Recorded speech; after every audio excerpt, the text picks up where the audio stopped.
معاویہ کہتے ہیں بازی کہ میں نے نبی صلی اللہ علیہ وسلم سے عرض کیا یا رسول اللہ صلی اللہ علیہ وسلم ہم اپنی عورتوں کے کس حصے میں آئیں اور کس حصے کو چھوڑیں. یعنی شوہر بیوی کے تعلق کی بات ہو رہی. یہ بھی ایک بہت آج کے دور کا، ہر دور کا مسئلہ ہے، لیکن آج کے دور میں اور بھی گمبھیر ہوتا چلا جا رہا ہے بہت سی چیزوں سے ایکسپوز ہونے کی وجہ سے. تو کیا جائز حد ہے اور کیا نہیں ہے؟ فزیکل ریلیشن شپ کے لیے کس حصے کو استعمال کیا جا سکتا ہے، کس کو نہیں، یہ سوال. تو اس پر آپ صلی اللہ علیہ وسلم نے فرمایا تمہاری بیوی تمہارا کھیت ہے، تم اپنے کھیت میں جہاں سے چاہو آؤ. جہاں سے چاہو آؤ کا مطلب کیا ہے کہ جہاں سے کلٹیویشن ہو سکتی، یعنی کہ کھیت کے تعلق سے کیا بتایا، نساؤکم حرث لکم فأتوا حرثکم انا شئتم. انا شئتم کا مطلب انا جو ہے ظرف زمان و مکان دونوں کے لیے آتا ہے کہ جانے کا کوئی خاص وقت مقرر نہیں کہ یہ دن ہے یا رات ہے، ایسی کوئی پابندی شریعت نے نہیں رکھی. اور اسی طرح جب کھیت کہہ کے بیوی کو بتایا گیا تو اس میں اس کی یعنی کہ اس کی قدر و قیمت اور اس کی حفاظت اور اس کی سرسبزی اور خوشحالی اور وہ ساری چیزیں اپنی جگہ ہیں. پلس یہ بہت ہی حکمت کی بات ہے کہ کھیت میں کچھ اگ جب ہی سکتا ہے جب اس میں بیج ڈالا جائے. تو اب شوہر بیوی کے ساتھ کیسا تعلق قائم کرے کہ اولاد پیدا ہو سکے؟ وہ اورل سیکس سے تو نہیں ہو سکتا، وہ اینل سیکس سے بھی نہیں ہو سکتا. obviously understood ہے کہ انا کا مطلب یہاں کیا ہے، ٹھیک ہے نا. یعنی یہ وہ باتیں کہ جن کو بہت لفظوں کو کھول کھول کے نہیں بولا جا سکتا، لیکن اٹس انڈرسٹوڈ. تو آپ نے کہا جہاں سے چاہو، یعنی کوئی رکاوٹ نہیں، ممانعت نہیں. اس کا یہ مطلب نہیں کہ ناجائز حدود پھلانگ کے کہو کہ اس کی بھی ممانعت نہیں. البتہ جب تم کھاؤ تو اسے کھلاؤ. یعنی کہ شوہر خود آؤٹنگ ڈائننگ کے لیے چلا جائے اور بیوی کو کہے کہ بس گھر میں ہی پکا لو اپنے لیے اور کھا لو، خود صرف دوستوں کے ساتھ رہے. دس از ناٹ رائٹ. بیوی کو بھی لے کے جائے اور ساس بھی بہو کو جانے دے. جب تم کھاؤ تو اسے بھی کھلاؤ، جب پہناؤ تو اسے بھی پہناؤ. کا مطلب یہ ہے کہ عید آئی ہے، اپنے لیے سوٹ لے رہے ہو تو بیوی کو بھی کچھ لے کے دو. یہ ہے ایکوالٹی ایک طرح سے. اس کے چہرے پہ نہ مارو، اسے گالیاں مت دو، ابیوز نہیں کر سکتے. اور اسے قطع تعلقی اگر کرو، یعنی ویسے تو نہ کرو لیکن اگر کرو تو گھر کی حد تک رکھو. کک آؤٹ نہیں کرو، گھر سے باہر نہیں پھینکو، گھر سے نہیں نکالو. کیونکہ بعض شوہر کہتے ہیں نا، فون پہ کہہ دیتے ہیں گھر چلی جاؤ ماں باپ کے، میں تب گھر میں داخل ہوں گا، آؤں گا ہی نہیں. یہ غلط ہے، ایسے نہیں کرنا چاہیے. اور یہ کیسے مناسب، یہ کیسے ہو سکتا ہے کہ تم اس کے ساتھ یہ سلوک کرو جبکہ تم ایک دوسرے کے پاس حلال طریقے سے آتے ہو؟ یعنی تمہارا ایک جائز تعلق ہے اور پھر تم اس تعلق کو اس طرح خراب کرو. تو بیوی کو مارنے سے متعلق جو قرآن اور حدیث کی روشنی میں جو حکم ہے وہ سامنے. پھر اسی طرح غلام کو مارنے کی ممانعت، نوکر کو، غلام کو، اس کو بھی نہیں مارنا چاہیے. ابو مسعود بدری سے روایت ہے کہ میں اپنے غلام کو کوڑے کے ساتھ مار رہا تھا کہ میں نے اپنے پیچھے سے آواز سنی، اے ابو مسعود جان لو. اور میں غصے کی وجہ سے آواز سمجھ نہ سکا، یعنی ایسے مار رہا تھا کہ مجھے نہیں سمجھ آئی کہ کس نے پکارا مجھے. جب وہ میرے قریب ہوئے تو وہ رسول اللہ صلی اللہ علیہ وسلم تھے اور آپ فرما رہے تھے جان لو ابو مسعود، جان لو ابو مسعود. کہتے ہیں میں نے اپنے ہاتھ سے کوڑا پھینک دیا تو آپ نے فرمایا جان لو ابو مسعود. یعنی آپ بار بار فرما رہے تھے اللہ تم پر زیادہ قدرت رکھتا ہے تمہاری اس غلام پر قدرت سے، یعنی جتنا تم اس غلام پہ قدرت رکھتے ہو اللہ اس سے زیادہ تم پہ قدرت رکھتا ہے، یعنی تمہیں مارے گا. کہتے ہیں کہ میں نے عرض کیا اے اللہ کے رسول صلی اللہ علیہ وسلم میں اس کے بعد کبھی غلام کو نہیں ماروں گا. اور بعض روایت میں آتا ہے کہ انہوں نے آزاد کر دیا. ابو عمر زازان سے روایت ہے، کہتے ہیں کہ ہم لوگ ابن عمر کے پاس تھے، انہوں نے اپنے غلام کو بلایا جسے انہوں نے مارا تھا.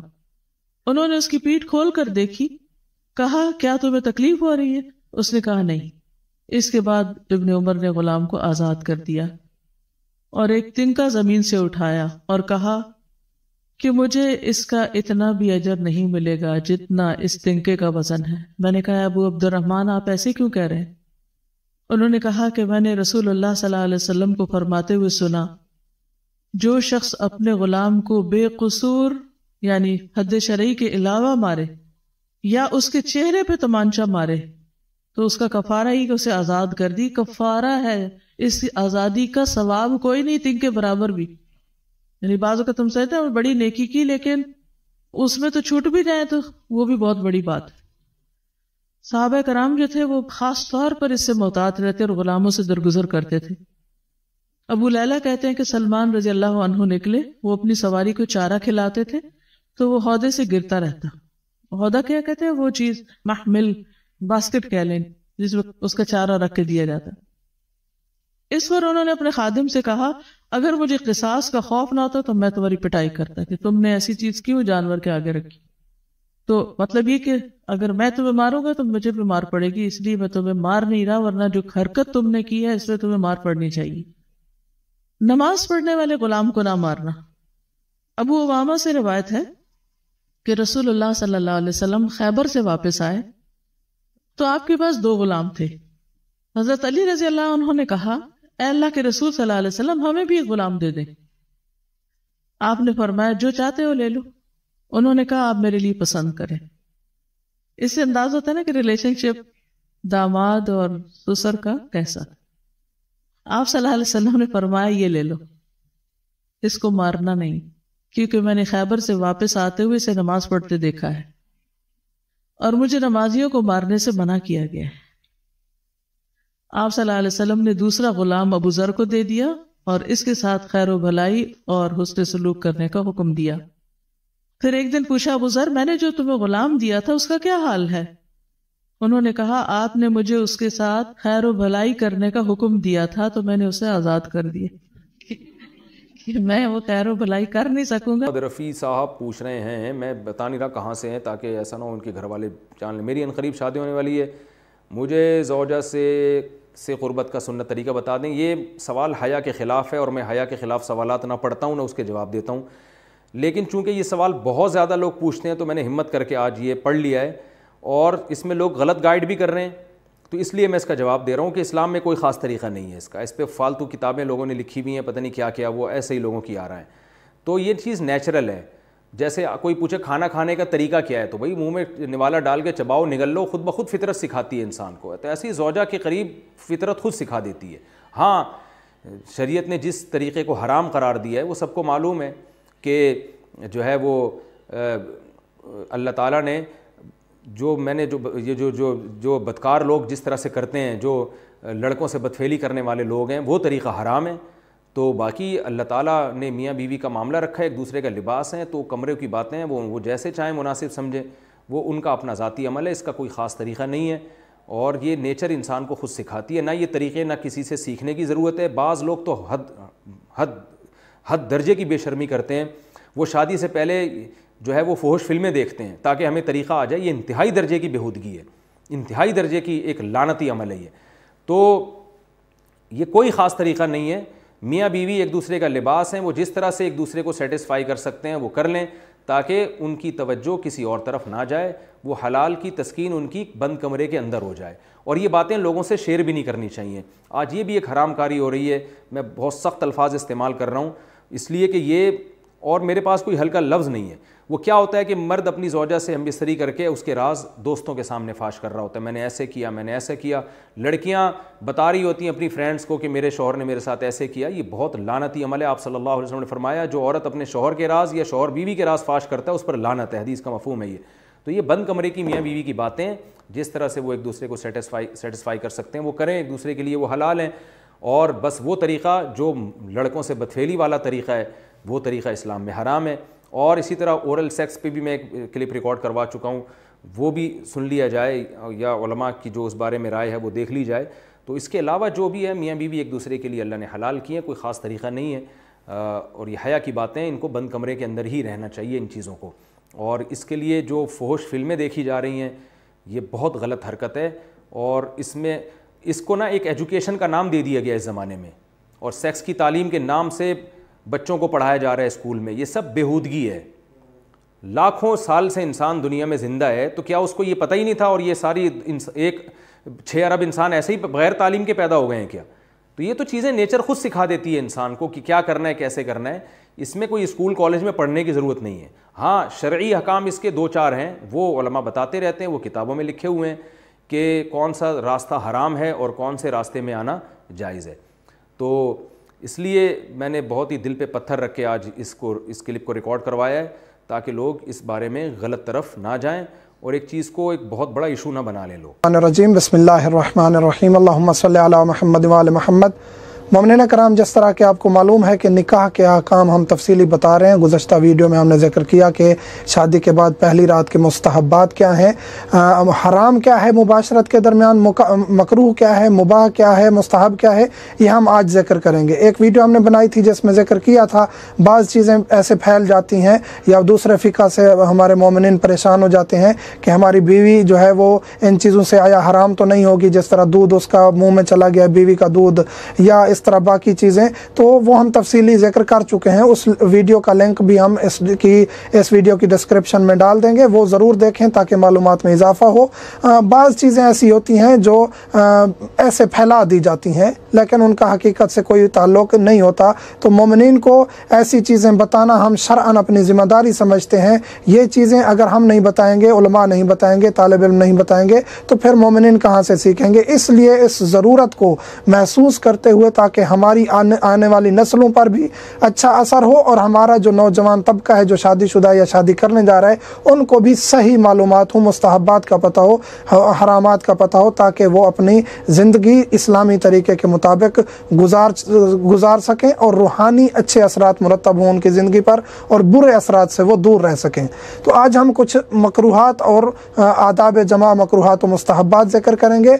حرام جو ہے وہ جمع میں وہ یہ ہے کہ حیض کی حالت میں خاتون ہے تو اس حالت میں اس کے ساتھ جمع کرنا حرام ہے. اس کے علاوہ اس کے ساتھ وطیف دوبر یعنی پچھلی سائیڈ سے مقعد کی طرف سے اس کے ساتھ جمع کرنا اگر وہ خاتون راضی ہے پھر بھی مکروہ شدید ہے, احتیاط کرنی چاہیے, یہ عمل نہیں کرنا چاہیے. لیکن حرام نہیں ہے, بیوی حرام نہیں ہو جاتی ایسا عمل کرنے سے, لیکن مکروہ ہے اور مکروہ شدید ہے. یہ تھا حیض کی حالت میں یا یہ عمل جو اس کی وضاحت کرنی ضروری تھی. کچھ مکروہات ہیں جن کے اثرات ہیں, یہ حدیث رسول اور فرمان اہل بیت سے ہر چیز ذکر کرنے جا رہے ہیں. ان میں ایک پوائنٹ بھی کسی عالم کی طرف سے اپنی طرف سے نہیں ہے نہ ہماری طرف سے ہے, یہ تمام حدیث کے الفاظ ہیں اور روایات معصومین ہیں. مہینہ کی پہلی, درمیانی اور آخری رات جو اسلامی مہینے ہیں رمضان, شوال, زکات وغیرہ, ان کی پہلا دن, پہلی رات, درمیانی یعنی 15 کا دن, 15 کی رات اور آخری شب. اور ایک روایت میں یہ ہے کہ آخری 2 دن پورے مہینے کے آخری جو 28, 29 یا 29, 30 کا ہوتا ہے, اس دوران مباشرت نہیں کرنی چاہیے. پہلی, درمیانی اور آخری رات کو مہینے کی, اس میں بیماریاں, بچے میں بیماریاں پیدا ہو سکتی ہیں. یعنی جو بچہ پیدا ہوگا اس دوران اگر مباشرت کی اور بچہ ٹھہر گیا اور وہ پیدا ہوگا تو وہ اس میں جزام, برس وغیرہ بیماریوں کا خطرہ ہے. اس طرح ظہر کے فوراً بعد, ظہر کا وقت ہوتا ہے, زوال کے فوراً بعد کرنے سے بھی, مباشرت کرنے سے بھی بچے میں بیماریاں آ سکتی ہیں. جماع کے درمیان کلام کرنا, جماع کے درمیان غیر ضروری ایسے فضول گفتگو کرنے سے بھی, غیر ضروری اللہ کا ذکر کرنا چاہیے, مستحب ہے. بعض مومنین اشکال کرتے ہیں کہ جماع تو برا فعل ہے. برا فعل نہیں ہے, یہ محبوب فعل ہے خداوند کریم کے نزدیک. جب 2 میاں بیوی آپس میں ملتے ہیں تو خدا کے نزدیک محبوب فعل ہے, کیونکہ وہ شرعی طریقے سے اپنے آپ کو مرتب کیے ہوئے ہوتے ہیں اور خدا کے دین پر عمل کر رہے ہوتے ہیں. تو اس دوران اللہ کا ذکر کر سکتے ہیں, مستحب ہے. اور کوئی کلام یا فضول گفتگو سے اس سے اگر بچہ ٹھہر جائے اس دوران تو اس کا گونگا ہونا زیادہ چانس ہوتے ہیں اس کے, کہ وہ اس کے جو زبان ہے اس میں گفتگو نہیں آئے گی, اس کے زبان گونگی ہو جائے گی. جماع کے درمیان شرمگاہیں دیکھنا, جماع ہو رہا ہے, مباشرت ہو رہی ہے, اس دوران میاں بیوی ایک دوسرے کی شرمگاہیں دیکھیں گے تو بچے کے اندھا پیدا ہونے کے چانسز زیادہ ہیں. یعنی یہ وہ صورتحال ہے جب ایسا کریں گے اور اس دوران اگر حمل ٹھہر گیا تو جو بچہ پیدا ہوگا ان میں یہ اثرات ہوں گے. اس طرح جماع کے درمیان کسی اور کا تصور کرنا,